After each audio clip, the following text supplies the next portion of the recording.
ঢালিউডের জনপ্রিয় নায়িকা শবনম বুবলি, যার নামটাই যেন সবসময় আলোচনার কেন্দ্রবিন্দু। কখনো নিজের কাজ, কখনো বা শাকিব খানের সঙ্গে সম্পর্ক, সব মিলিয়ে তিনি রীতিমতো তারকাখচিত এক ব্যক্তিত্ব। সম্প্রতি রাজধানীর একটি ফ্যাশন ইভেন্টে জাঁকজমকপূর্ণ বধূ বেশে হাজির হয়ে আবারও চমকে দিলেন সবাইকে।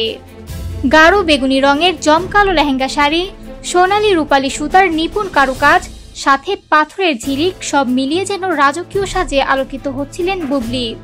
ভারী নেকলেস, বড় দুল আর সিঁথির টিকলিতে তার লুক ছিল অসাধারণ। সাংবাদিকদের প্রশ্নে নিজের বিয়ের স্মৃতিতে ফিরলেন তিনি।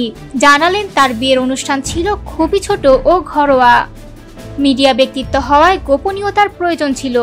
তিনি বললেন, আমার বিয়ের স্বাদ ছিল সাদামাটা, খুব ন্যাচারাল লুকে সেজেছিলাম। খাবারের প্রসঙ্গ উঠতেই বুবলি হেসে জানালেন, বিয়ে বাড়িতে ঢুকলেই তার প্রথম নজর যায় খাবারের টেবিলে। মজার ব্যাপার হলো, শাকিব খান আর তার পছন্দ প্রায় এক। মাছ ও সবজি দুজনেরই খুব প্রিয়, তবে বিয়েতে ডায়েট মানার সুযোগ নাকি থাকে না।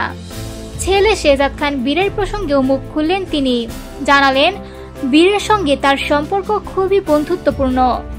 আর শাকিব বীরকে বলে দিয়েছেন, কোনো মেয়েকে পছন্দ হলে সবার আগে যেন মায়ের সঙ্গে পরিচয় করায়। বাবা ছেলের এই মজার সম্পর্ক বুবলি দারুণ উপভোগ করেন।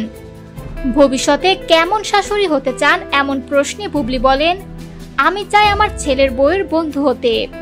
আমরা একসাথে রান্না করব, খাবো, ঘুরতে যাব, একদম বন্ধুর মতো।